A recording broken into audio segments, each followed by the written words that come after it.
quién soy, de dónde soy y de qué es esta presentación. Entonces no voy a gastar mucho tiempo en explicarlo otra vez. Si tienes preguntas más tarde podemos hablar. Entonces, he organizado la presentación en 3 partes. Primero, hablar un poco sobre la justicia ambiental urbana y la gentrificación verde. He visto en la página las otras presentaciones de la conferencia que habéis tenido y creo que ya, sobre todo porque también sois geógrafos, entonces creo que probablemente sabéis más sobre la gentrificación que yo. Luego hablamos de las desigualdades de salud y la vinculación entre espacios verdes, gentrificación y salud. Y al final hablamos de la justicia ambiental, gentrificación y el riesgo ambiental. Entonces, nuestro trabajo, primero quería decir que esta primera parte es parte de un proyecto más grande que se llama Green Lulus, que es de mi jefa, Isabel Angelovsky. Y Green Lulus es un proyecto de ERC en que estamos comparando el proceso de gentrificación verde entre 30 ciudades en Europa, Canadá y los Estados Unidos. Bueno, entonces, primero para hablar un poco sobre el proceso de gentrificación, que creo que ya sabéis, pero básicamente la gentrificación depende primero en un proceso de abandono del sector público que resulta en la bajada del precio de la vivienda y del suelo y resulta también en que sea más rentable la inversión en estos barrios previamente abandonados. Luego empieza un proceso de revaloración de inversión y un proceso de rehabilitación urbana y una transformación del barrio. Y finalmente empieza este proceso de gentrificación, que es el cambio de la estructura demográfica, social y comercial, y también el aumento del precio de la vivienda y normalmente resulta en un desalojo o expulsión de los vecinos, sobre todo los más pobres o más vulnerables. Y estos en las fotos son de la ciudad de Atlanta en los Estados Unidos, que era una de las ciudades en nuestro estudio. Luego hay 2 campos de explicaciones sobre por qué pasa el proceso de gentrificación. Hay el campo de demanda que explica que la gentrificación es como un proceso espontáneo basado en la demanda ciudadana que resulta en cambio demográfico y de estilo de vida. Y este campo enfoca más en el papel de las clases medias que buscan estilos de vida alternativos. Luego, por otro lado, hay las explicaciones de la oferta que explica que la gentrificación es un proceso de reestructuración urbana iniciado para estimular la inversión privada. Y en este campo pensamos en ciudades como marcas. Y pensamos en las aspiraciones que tienen ciudades para posicionar la ciudad a nivel internacional, para ser la ciudad más verde, la ciudad más livable, la ciudad más saludable, por ejemplo. Y en este campo enfocamos en el papel de las administraciones públicas y acción dedicada de grupos de inversores.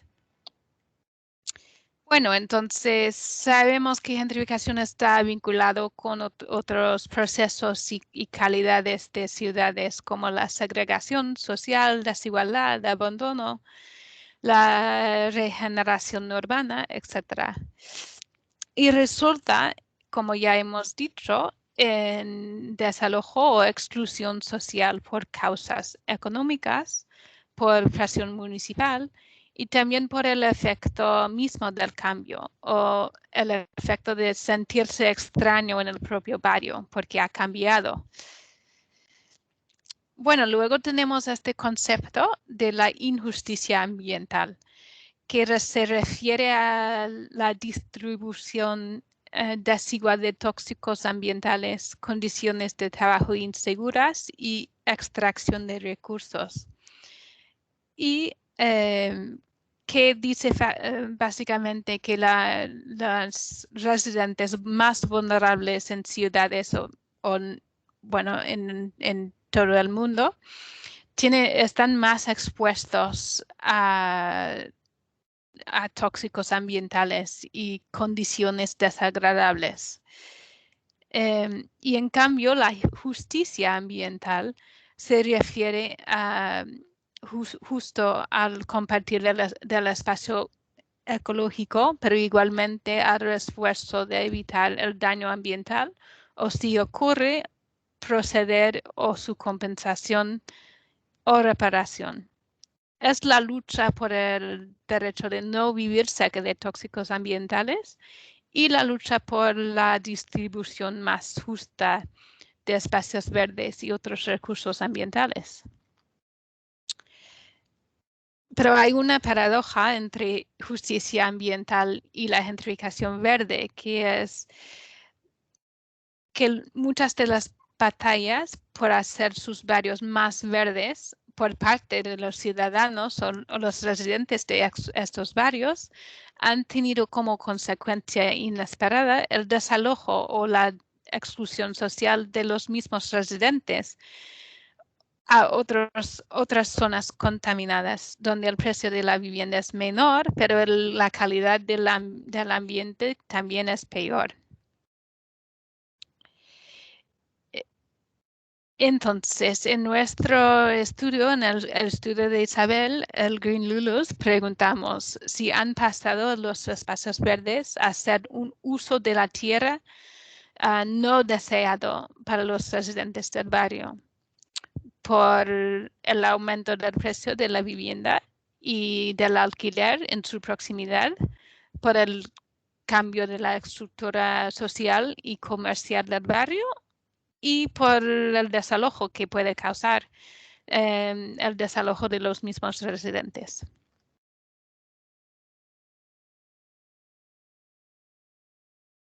Bueno, entonces podemos decir que la población original de un barrio se ve progresivamente desalojada por población con mayor capacidad económica, atraídos por la proximidad de nuevos parques y zonas verdes y por la oferta concurrente de viviendas más atractivas y caras. Y este es un ejemplo de que hablamos mucho, que es el parque del High Line en la ciudad de Nueva York. Y está al lado de un barrio que se llama el Meatpacking District. Y el Meatpacking District antes era un barrio muy industrial. Pero en las últimas décadas, y también por la influencia del parque del High Line, se ha convertido en un barrio más de lujo, de viviendas muy caros, de restaurantes y tiendas de lujo, etc. Bueno, entonces, ahora que he explicado qué es el proceso de gentrificación verde, voy a presentar un estudio piloto sobre la ciudad de Barcelona, que sé que es una ciudad que todo el mundo conoce. Y este era el estudio piloto que hemos hecho antes de empezar el proyecto más grande de Green Ludus.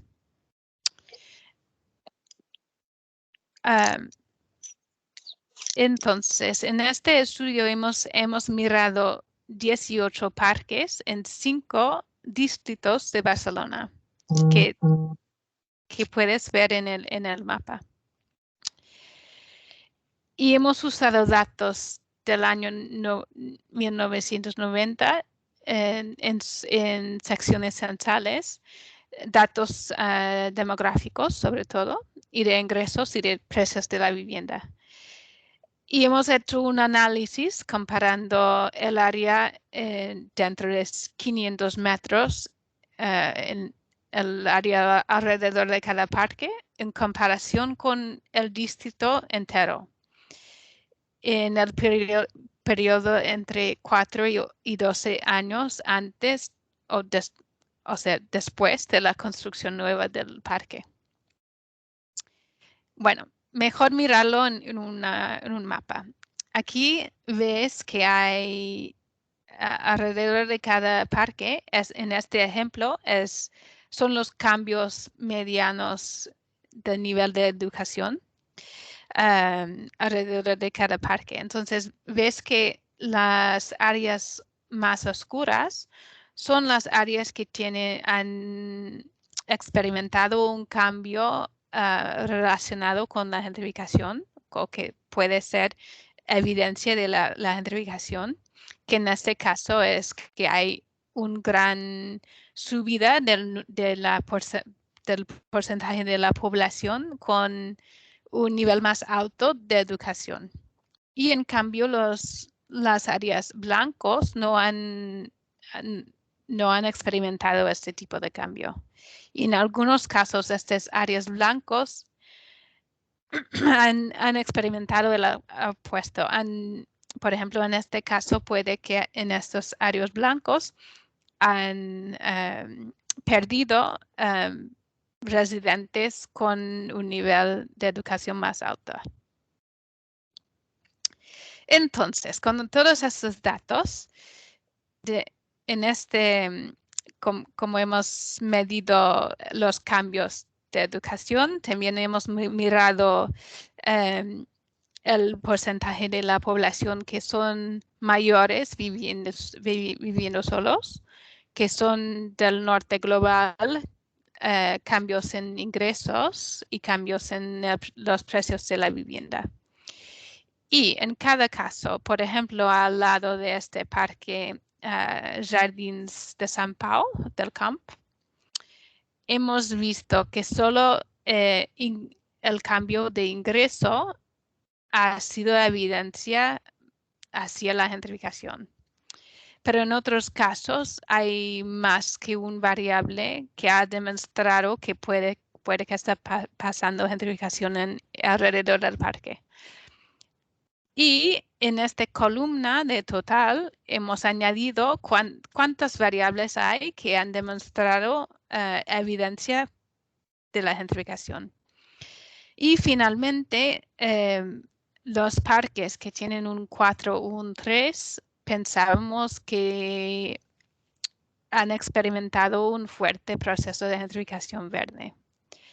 Bueno, miramos el mapa de nuevo. Entonces, vemos que en estos parques en San Martín, al lado de la playa, por ejemplo, la mayoría han tenido un proceso muy fuerte de gentrificación, mientras que en los barrios o en esas áreas más lejos del centro, no ha sucedido la gentrificación.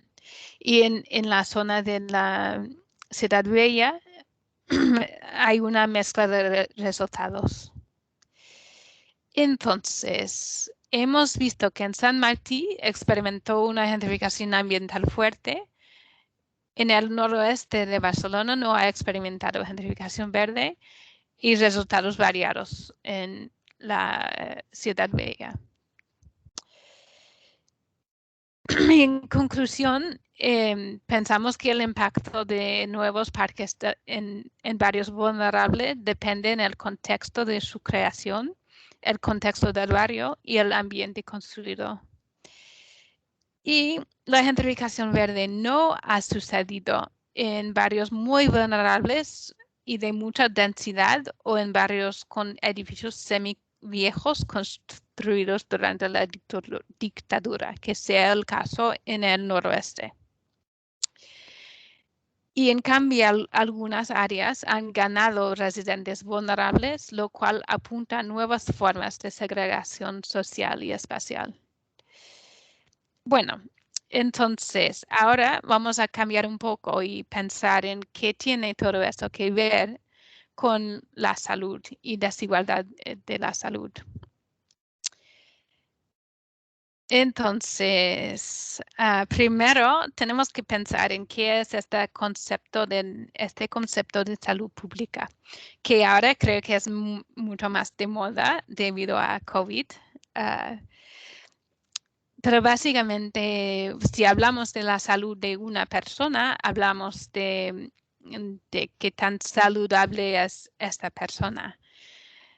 En cambio, salud pública habla de la salud de poblaciones o grupos de personas, que sí, que dependen de la salud de cada una de las personas de la población, pero es mucho más que esto.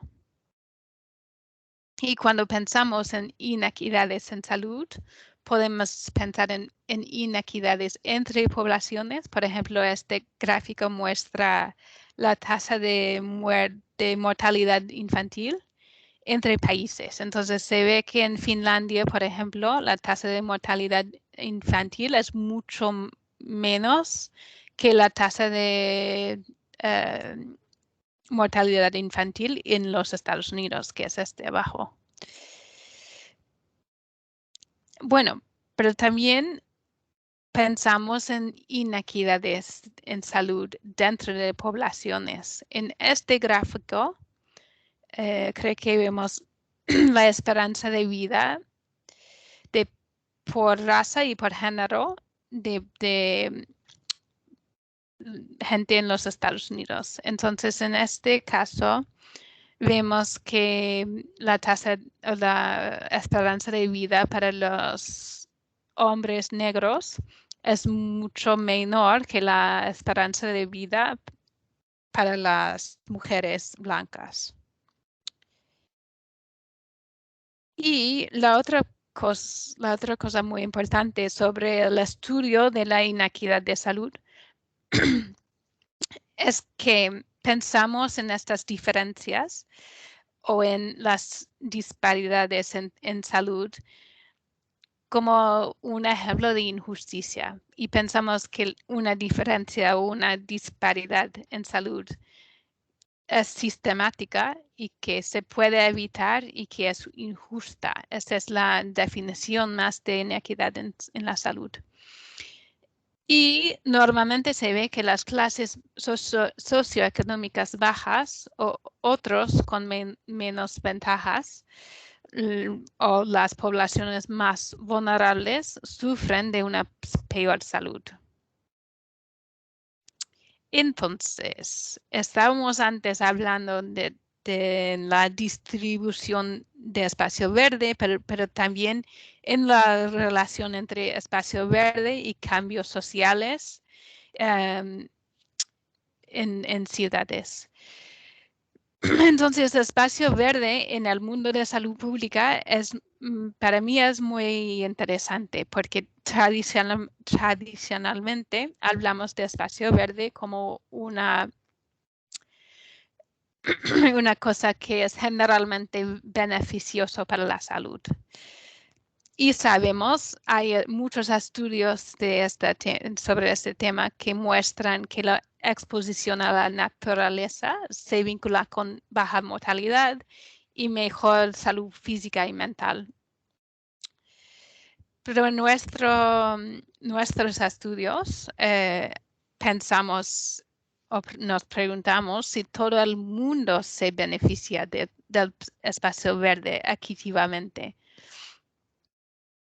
Bueno, entonces primero pensamos en por qué son beneficiosos para la salud los espacios verdes. Y hay muchos estudios sobre eso también en el mundo de salud pública. Por ejemplo, creemos que los espacios verdes mejoran la calidad del medio ambiente en general, limpian el aire, por ejemplo. También son lugares donde podemos practicar algunos comportamientos saludables como deportes o contacto social, que es muy buena para la salud mental. Y en general sabemos que estar expuesto a espacio verde baja el estrés y resulta en una restauración que es muy buena para la salud. Pero también debido a la injusticia ambiental que existe en ciudades, sabemos que los parques y espacios verdes, espacios públicos, no están distribuidos equitativamente. Estos datos son de la ciudad de Los Ángeles en los Estados Unidos y muestran que los niños blancos tienen un acceso mucho más alto a parques y espacios verdes que niños de cualquier otra raza. Bueno, y antes también otra parte de esta historia es sobre el efecto de la gentrificación en la salud. Hemos hablado de la gentrificación antes y ahora es en el mundo de salud pública es un tema un poco más emergente, pero hay algunos estudios ya. Y estos son las cosas los mecanismos que hemos pensado son las razones por qué gentrificación es importante también para la salud pública. Por ejemplo, pensamos que la amenaza percibida de alojamiento o desalojamiento actual está vinculado con estrés y sabemos ya que estrés está vinculado con mortalidad, con nacimientos prematuros y con muchas otras enfermedades. Pensamos también que la pérdida de redes sociales y comunidad y sentimientos de no sentir bienvenida en tu propio barrio está vinculado con isolación social y sabemos que isolación social está vinculado también con mortalidad, morbilidad, infecciones, depresión y muchas otras cosas, muchos otros problemas con la salud. Luego pensamos que también los cambios de negocios nuevos que atienden más a residentes nuevos y menos a los residentes de largo plazo o los más vulnerables, pueden tener un efecto en la dieta porque afectan la disponibilidad de alimentación y el tipo de alimentación que puedes comprar. Y sabemos que cambios en dieta están vinculados con riesgos cardiovasculares, diabetes, cáncer y otros problemas de salud. Entonces, hay muchos más, pero estos son algunos mecanismos que vinculan gentrificación con la salud. Pero hay otro matiz muy importante que es que creemos que la gentrificación puede afectar negativamente a los residentes más vulnerables, pero no a la población en general. Entonces, los estudios que hay hasta hoy, uno que es muy importante muestra que en Filadelfia, mientras que la gentrificación mejoró la salud entre todos los residentes que viven en barrios gentrificados, era el opuesto para la población negra. Y para esta población, los que viven en barrios gentrificados tenían una salud percibida peor. Otro estudio de Nueva York mostró que la gentrificación mejoró la salud natal de mujeres blancas y empeoró la salud de mujeres negras. Entonces, básicamente es la misma tendencia. Entonces, si ponemos esta idea de cómo cambia la salud la gentrificación y cómo afecta la salud los espacios verdes, creemos que los espacios verdes son buenos para la salud. Sabemos esto.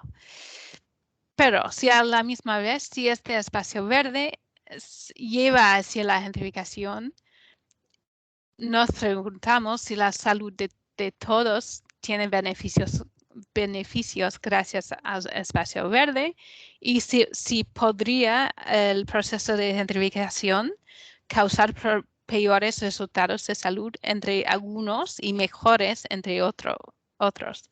O sea, si puede aumentar la desigualdad en salud. Bueno, todo eso en una gráfica. Entonces, aquí tenemos el proceso de gentrificación que explica que hay una relación entre nuevas iniciativas verdes y la gentrificación. Y sabemos que la gentrificación cambia las características de los residentes de un barrio socioeconómicos o de edad, etc. Y luego sabemos ya que los espacios verdes en ciudades están vinculados con salud y ya hemos hablado de las razones, los mecanismos que vinculan los espacios verdes a salud. Pero aquí en nuestros estudios preguntamos quién se beneficia de la salud de los espacios verdes, de nuevos espacios verdes en los barrios. Y creemos que por el proceso de gentrificación resulta que la gente la gente más vulnerable, las minoridades, los más pobres, no se benefician igualmente a estos espacios. Entonces, creemos que por causa de la gentrificación puede aumentar la tasa de inequidad de salud. Bueno, solo para decir también que hemos hecho un estudio cuantitativo en la ciudad de Nueva York que demuestra que nuestra hipótesis por lo menos en este caso, era correcto, que solo hemos visto beneficios de salud de la gente que vive en barrios gentrificados en comparación con otros barrios, pero dentro de estos barrios gentrificados solo habían beneficios de salud para la gente más rica, la gente que tenía un nivel más alto de educación. No he puesto los datos aquí porque quería guardar tiempo para el resto, pero solo para saber esto. Bueno, luego entramos a la parte más nueva de nuestros estudios, que tiene que ver con la otra parte de Green Doodles. Hemos visto unos datos cuantitativos de Barcelona, pero hay otra parte del estudio que usa datos cualitativos. Y para esta parte hemos visitado a 24 de las 30 ciudades en Green Doodles. Y en cada ciudad hemos buscado un barrio que estaba experimentando ese proceso de gentrificación verde, y ahí hemos hecho entrevistas con la gente, con residentes, con activistas, con representantes municipales, con gente que trabaja en esos barrios, etcétera. Y muy importante, hemos hecho algunas entrevistas también con el sector inmobiliario, que normalmente no se ve mucho en los estudios, pero creo que es un sector muy importante.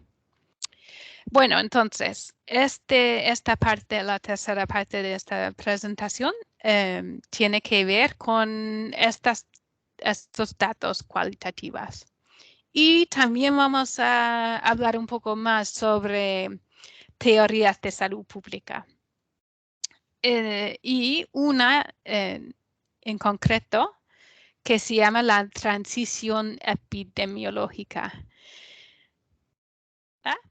Bueno, entonces, los estudios que demuestran esa transición normalmente comparan dos tipos de datos.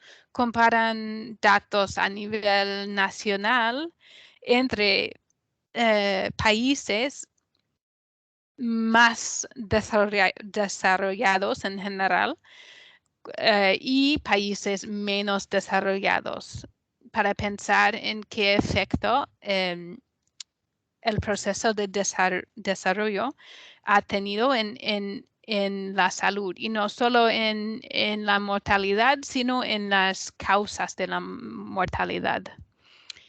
Y hay otros estudios como esto que usan datos del mismo lugar, del mismo país o ciudad, pero entre siglos o décadas.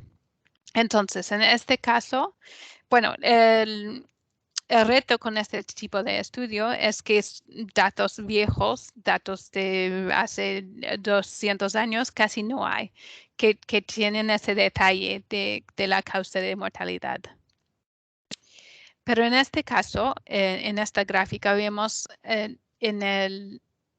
han usado en un caso datos de la ciudad de Nueva York y en otro lado datos del país de los Estados Unidos. Y es por falta de datos. Bueno, pero la importancia de esta gráfica es que hace, no sé, en el año 1866 se ve que había una parte muy importante de los muertes vinculado con causas de enfermedades comunicables. Y había mucho menos muertes por causas no comunicables, como enfermedades cardiovasculares, cáncer, etc. Y luego si miramos el proceso de desarrollo,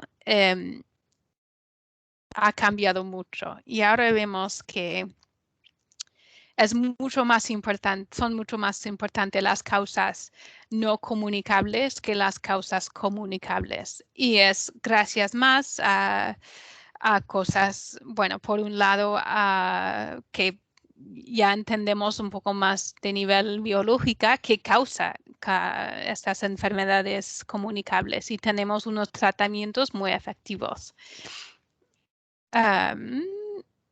Bueno, y luego hay otra teoría o otra parte de esta teoría que se llama la transición de riesgo epidemiológico.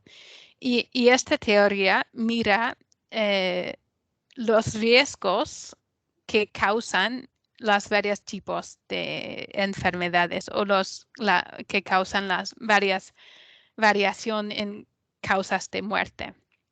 Por ejemplo, pensamos que en el caso de enfermedades comunicables, si pensamos en riesgos, los riesgos que hoy en día que causan enfermedades comunicables, bueno, hablamos de un poco antes de COVID, pero son no tener sanitación buena,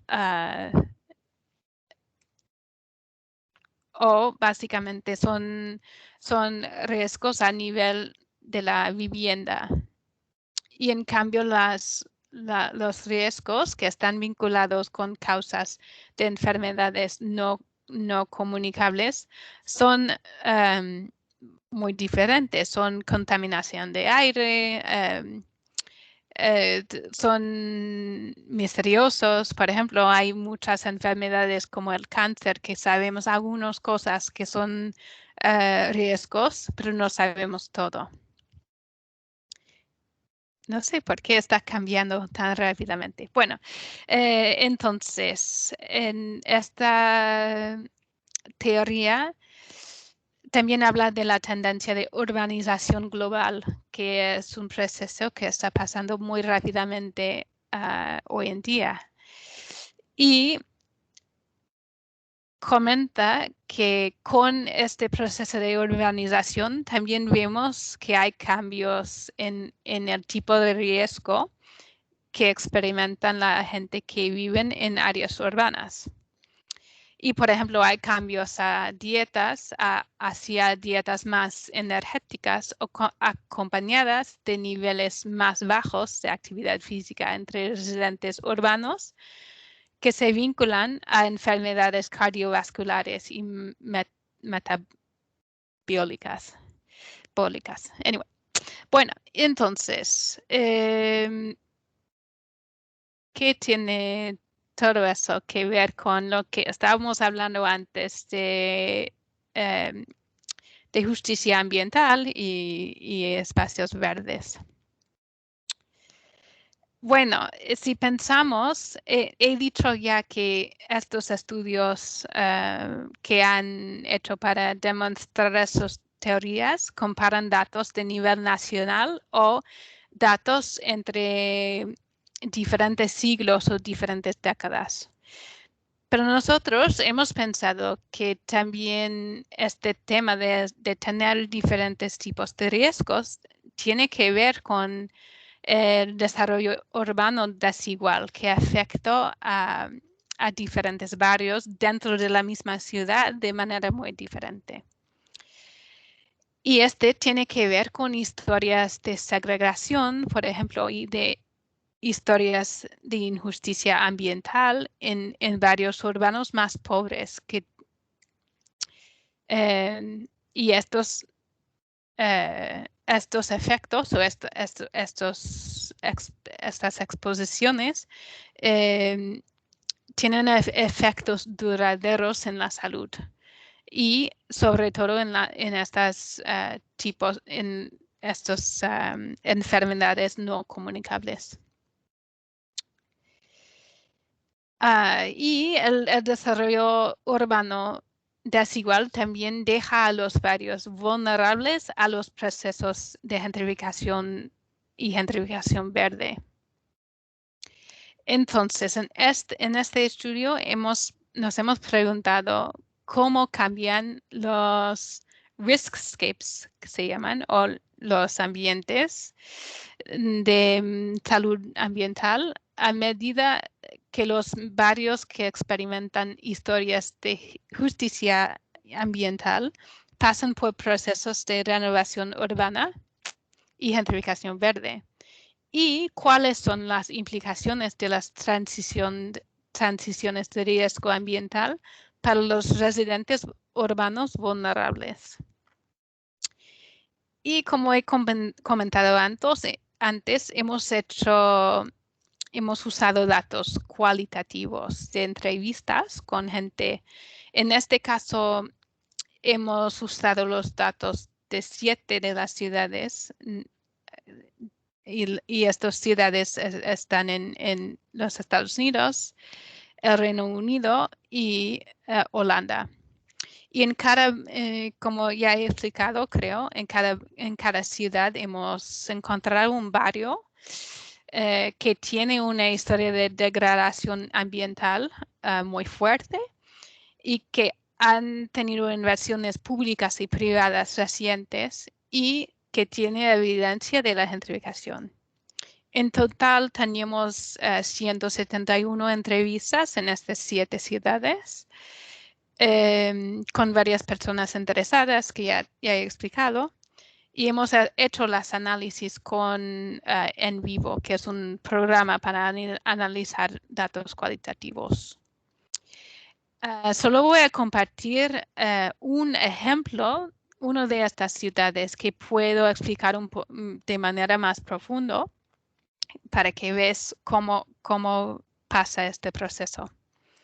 Y este caso es el barrio o actualmente es como un distrito, un grupo de barrios pequeños en la ciudad de Dallas, en los Estados Unidos. Y West Dallas es un ejemplo muy especial porque ha sido el ejemplo que usó Robert Bullard, que es Bob Bullard, que es el padre de la justicia ambiental. Él usó este caso para explicar o para definir el concepto de justicia ambiental. Y también es conocido como un barrio no agradable en Dallas, pero también fuera. Y era el barrio de unos criminales que probablemente conoces, que se llaman Bonnie y Clyde. Entonces, en este barrio hay varios riesgos ambientales en su historia. Había una fábrica de plomo, hasta, creo que estaba ahí desde los años 30 por lo menos hasta el año 1986. Y era debido a una lucha de los residentes mismos que tenían que cerrar finalmente en este año. Y los residentes tenían que medir, por ejemplo, el nivel de plomo en sus mismas casas y en el suelo donde estaban jugando sus hijos. Y también es importante saber que esta es la fábrica del plomo, esta es la escuela y este es el bloque de vivienda pública más grande de los Estados Unidos. Y esto estaba ahí hasta los años 90 y tenía que cerrar debido a las condiciones inhabitables. Bueno, también había un proceso de remediación en los años 90, pero el plomo hasta hoy en día permanece en el suelo. Es muy difícil limpiar muy bien esta cantidad de contaminación. Y hay muchas otras industrias y contaminantes en el barrio, no es solo esta fábrica. Y también porque está al lado de un río, tienen inundaciones frecuentes. Bueno, y también la ubicación de este barrio está muy central está básicamente en el centro de la ciudad de Dallas, justo en el otro lado del río que puedes ver en esta foto, es el centro comercio de la ciudad. Pero el barrio no estaba vinculado con el centro porque hay un río ahí y no había puente. Y por los otros lados estaba separado de otros barrios por carreteras y por vías de tren. Entonces, a los residentes del barrio, ellos mismos pensaban en el barrio como una isla porque estaba tan separada del resto de la ciudad. Y porque se incorporó a la ciudad de Dallas muy tarde, en los años 50, creo. Entonces todavía tiene infraestructura deficiente y todavía tiene problemas con crimen, con pobreza generalizada y aislamiento de recursos. Esta foto creo que es del año 81 y esta es una foto de fotos de los años 30. Bueno, pero recientemente te he explicado que antes era como una isla, el barrio. Pero en el año 2014, creo, abrió este puente tan bonito que conecta directamente el barrio de West Dallas con el centro comercial de la ciudad. Y este puente, cuando abro el puente en la prensa, escribieron que era el puente hacia ninguna parte, porque todo el mundo en Dallas, todos los residentes de toda la vida, han pensado en West Dallas como en ninguna parte. No era un barrio deseado. Luego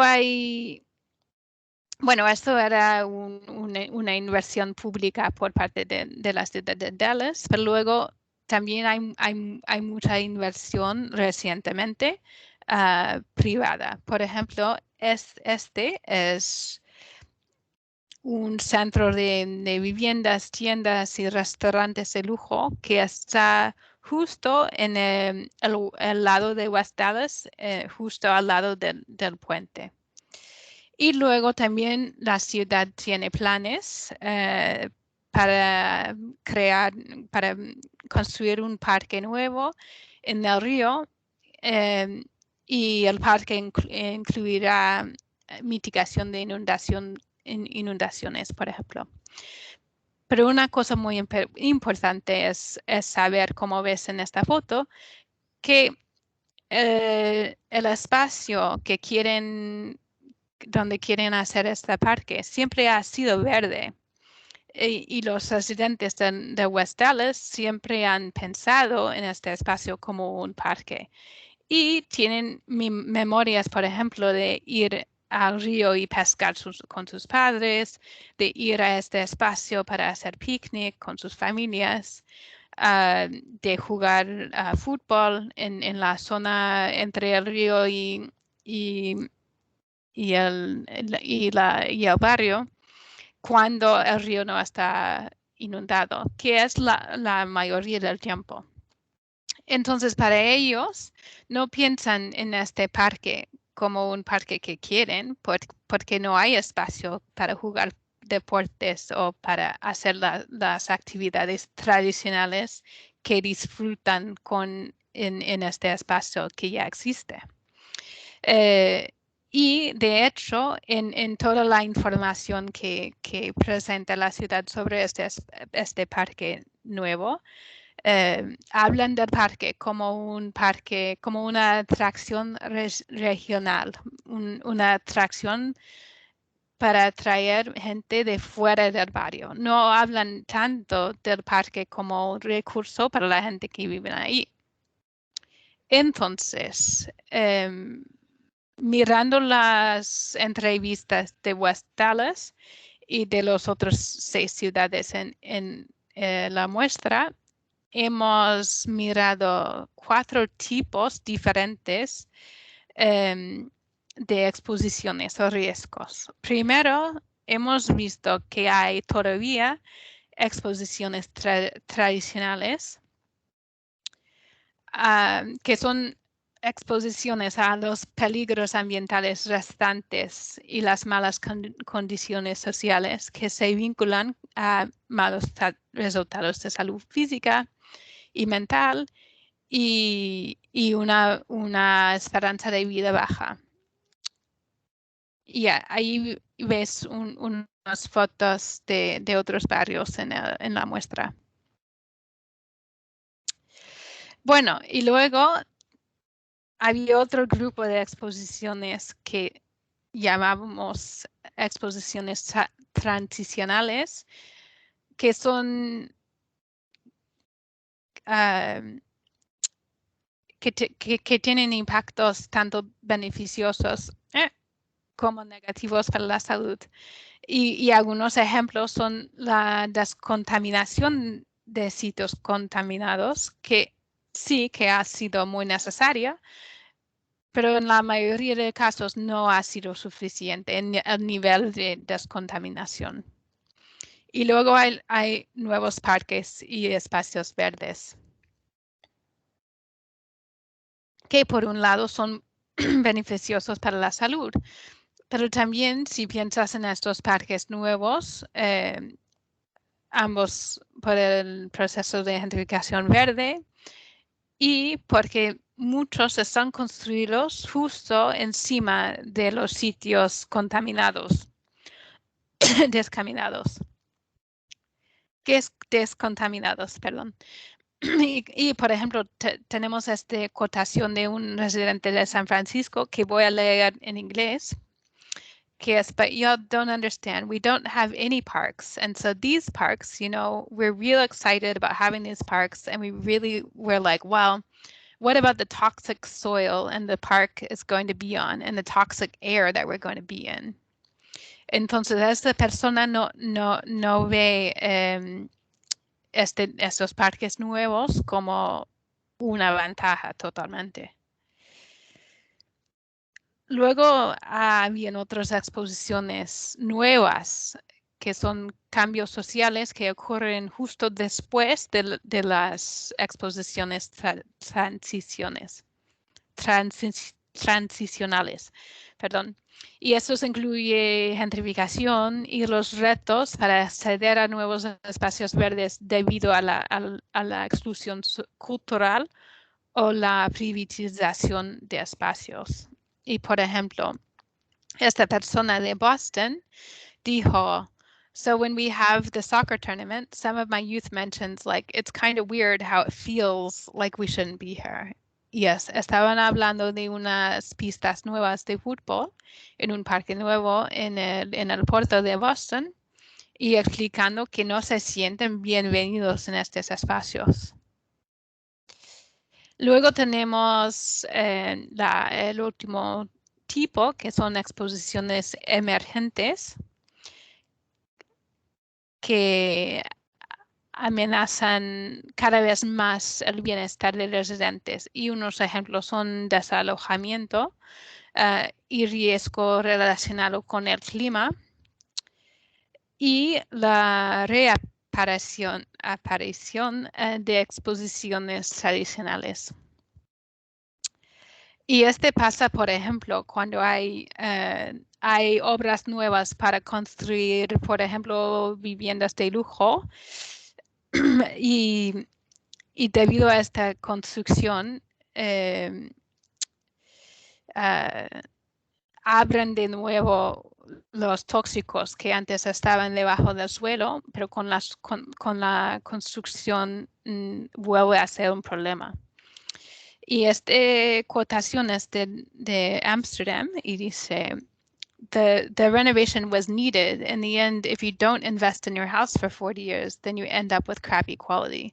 And of course, the people that live there went and they don't come back, so they go to another city.